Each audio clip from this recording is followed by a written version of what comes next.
Assalamualaikum warahmatullahi wabarakatuh. Alhamdulillah, alhamdulillahilladzi ba'atha nabiyyana Muhammadan sallallahu alaihi wasallam rahmatan lil anam wa ikhtassahu bi syari'atin samhatan mustamilatan alal hikami wal ahkam. Wa ashhadu an la ilaha illallah wahdahu la syarikalah al-malikul quddusus salam. Wa ashhadu anna sayyidana wa nabiyyana Muhammadan abduhu wa rasuluhu afdhalul anam wa misbahuz zalam wa rasulul malikil alam sallallahu alaihi wa ala alihi wa ashabihi sadatal kiram wa salama tasliman katsira daiman ila yaumiddin. Allahumma wassalli wa sallim wa barik ala sayyidina Muhammadin wa ala alihi wa ashabihi ajma'in, amma ba'd. Faqad qala Allah ta'ala fi kitabihil karim wa huwa asdaqul qailin, bismillahirrahmanirrahim, wa ma yantiqu anil hawa in huwa illa wahyu yuha. Wa qala Rasulullah sallallahu alaihi wasallam, innama bu'ithu liyutammima makarimal akhlaq. Sadaqallahul aliyyul azim wa sadaqa rasuluhun nabiyul habibul karim wa nahnu ala dhalika minasyahidina wasyakirin walhamdulillahi rabbil alamin. Saudaraku yang dimuliakan Allah Subhanahu wa taala, tak lepas daripada lisan kita untuk senantiasa mengucapkan segala puji bagi Allah yang telah memberikan kepada kita dengan beraneka macam ragam nikmatnya, daripada nikmatul Islam wal iman, nikmat sehat wal afiyah, sehingga pada hari ini, detik ini, Allah Subhanahu wa taala masih memberikan nikmat tersebut kepada kita semua. Maka patut bagi kita untuk bersyukur kepada Allah Subhanahu wa taala. Salawat teriring salam semoga Allah sampaikan kepada kita punya nabi, kepada kita punya junjungan, kepada kita punya qudwah hasanah, itu kepada baginda Nabi Muhammad sallallahu alaihi wasallam. Semoga salawat serta salam tersebut juga Allah sampaikan kepada para keluarganya, sahabatnya, dan kita sebagai umat-umat yang senantiasa menjalankan syariatnya. Pada kesempatan kali ini kita akan membahas daripada pentingnya mempelajari sirah nabawiyah, sejarah perjalanan Nabi Muhammad sallallahu alaihi wasallam.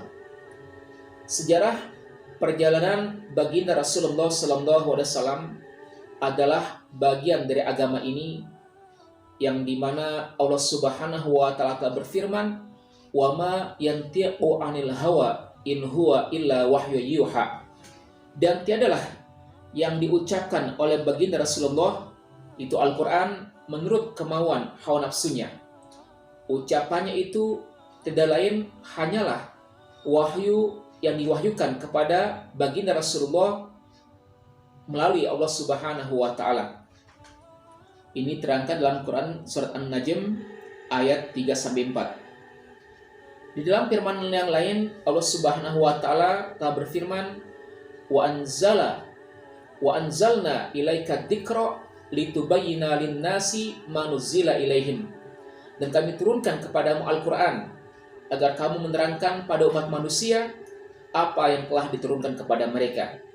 Quran surat An-Nahl ayat 44. Maka di sini disebutkan al-bayan atau penjelasan itu mengandung makna penjelasan dengan perkataan dan perbuatan, serta dengan justifikasi atas perbuatan. Sementara sirah Nabi di dalamnya mengandung aplikasi nyata dari pesan-pesan Qur'ani. Oleh karena itu, mempelajari sirah Nabi memiliki manfaat yang sangat besar. Maka di sini secara garis besar disebutkan daripada manfaat kita mempelajari sirah nabawiyah.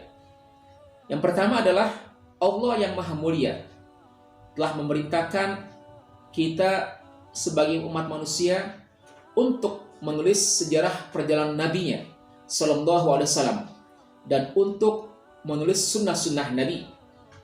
Sebagaimana firman Allah Subhanahu Wa Taala, laqad kana lakum fi Rasulillahi uswatun hasanah.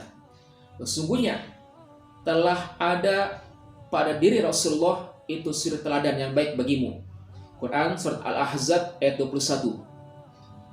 Sunnah Rasulullah Sallallahu Alaihi Wasallam bisa dijadikan suri teladan dengan cara mengenal sejarah perjalanannya dan petunjuk-petunjuknya.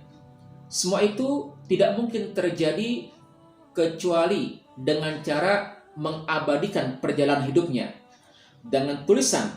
Begitu pula dengan sunnah-sunnahnya, petunjuknya, perkataan, perbuatan, dan pengakuan daripada Nabi Muhammad SAW, serta mentakhrij, meneliti sumber-sumber hadis tersebut. Yang kedua, kita mempelajari sirah Nabi Muhammad SAW karena merupakan sejarah perjalanan manusia yang mulia.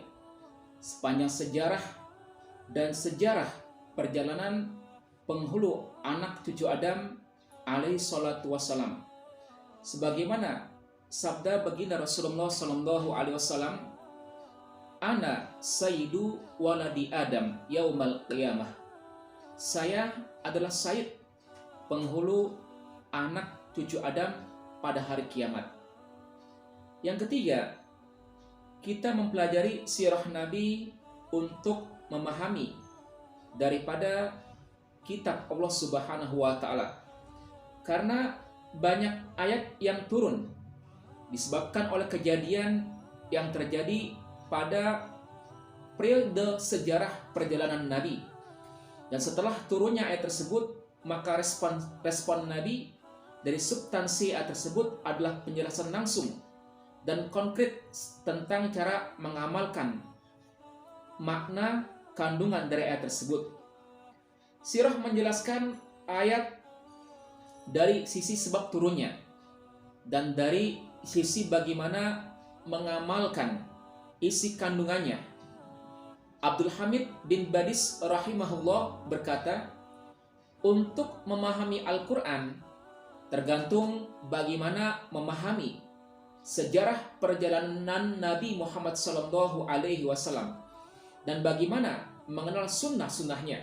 Dan untuk memahami konsep hidup Nabi Muhammad SAW tergantung bagaimana kita memahami Al-Quran, dan untuk mengenal Islam tergantung bagaimana kita memahami Al-Quran dan sunnah Nabi Muhammad SAW. Yang keempat, di antara prinsip-prinsip yang wajib diketahui oleh seorang hamba setelah kewajiban mengenal Allah Subhanahu wa Ta'ala dan agama adalah kewajiban mengenal Rasulullah sallallahu alaihi wasallam. Mengenal Nabi sallallahu alaihi wasallam mengandung 5 hal. Pertama, mengenal nasab Nabi Muhammad sallallahu alaihi wasallam, bahwa beliau adalah manusia termulia dari segi nasab dan keturunan. Yang kedua, mengenal tempat dan tanggal lahir serta tempat hijrahnya. Yang ketiga, mengenal masa kenabiannya itu selama 23 tahun. Yang keempat, penjelasan beliau menjadi nabi dan rasul. Dan yang kelima, penjelasan beliau diutus dan faktor-faktor yang latar belakanginya beliau diutus untuk mengesahkan Allah Subhanahu wa Ta'ala dan untuk menegakkan syariat Allah yang mencakup aspek mengamalkan perintah dan meninggalkan larangan. Dan beliau diutus untuk membawa rahmat bagi seluruh alam agar mereka keluar dari kegelapan, kemusyrikan, dan kejahilian menuju cahaya ilmu dan keimanan serta keesaan Allah Subhanahu wa Ta'ala, hingga mereka mendapatkan maghfirah, ampunan dari Allah Subhanahu wa Ta'ala dan keredoannya, serta selamat dari siksa dan amarahnya. Dengan mengenal Rasulullah sallallahu alaihi wasallam akan mengantarkan kita menuju kita akan menjadi orang yang lebih mencintai, menghormati dan menghargai serta mengasihi sang kekasih yang jadi pilihan Allah, yaitu Muhammad SAW, dan kecintaan kita kepada beliau dengan dasar ilmu pengetahuan, bukan karena perasaan semata yang terwarisi. Sementara cinta karena dasar ilmu itulah cinta yang diinginkan. Menjadikan Muhammad SAW sebagai suri teladan, karena kita diperintahkan untuk mencontoh kepada Rasulullah, di mana Allah telah berfirman dalam firman-Nya, laqad kana lakum fi rasulillahi uswatun hasanah liman kana yarjullaha wal yaumal akhir wa dzakarallaha katsira. Sesungguhnya telah ada pada diri Rasulullah itu suri teladan yang baik bagimu, itu bagi orang yang mengharap rahmat Allah dan kedatangan hari kiamat, dan dia banyak menyebut nama Allah. Quran surat Al-Ahzab ayat 21. Allah Subhanahu wa taala menjadikan ketaatan kepada Rasulullah dengan menjadikannya sebagai suri teladan dan bukti kecintaan seseorang kepada Allah Subhanahu wa taala. Qul in kuntum tuhibbunallaha fattabi'uni yuhibbukumullah wa yaghfir lakum dzunubakum. Katakanlah, jika kamu benar-benar mencintai Allah, ikutilah aku, ikutilah Rasulullah. Niscaya Allah mengasihi dan mengampuni dosa-dosamu. Quran surat Al-Imran ayat 31. Pada ayat ini, selain menjanjikan kecintaan dari Allah bagi setiap orang yang menjadikan Rasulullah sebagai suri teladan, Allah juga menjanjikan ampunan terhadap dosa-dosa. Sementara tidak mungkin menjadikan beliau sebagai suri teladan kecuali dengan cara mengenal sejarah perjalanannya.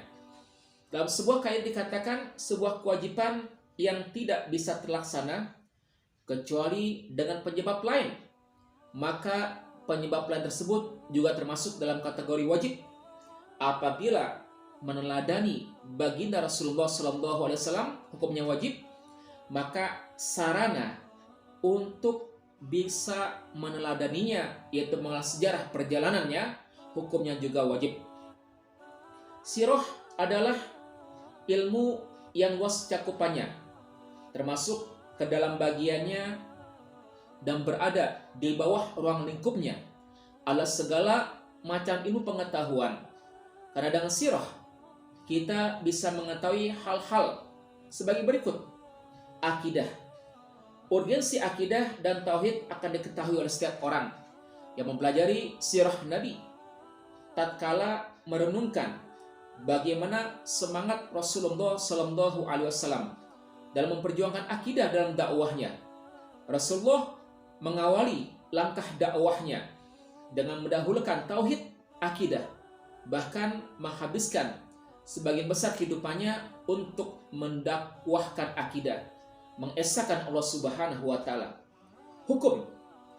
Jika kita menelusuri sejarah perjalanan Nabi, khususnya dalam masalah pertanyaan-pertanyaan yang diajukan kepada Rasulullah dan jawaban beliau atas pertanyaan tersebut, apalagi bila melihat secara umum tentang perkataan dan perbuatan beliau yang merupakan sumber hukum dan syariat dan menjadi cikal bakal hukum fikih yang banyak dalam masalah yang berhubungan dengan kepentingan umat Islam dalam kehidupan dunia dan akhirat.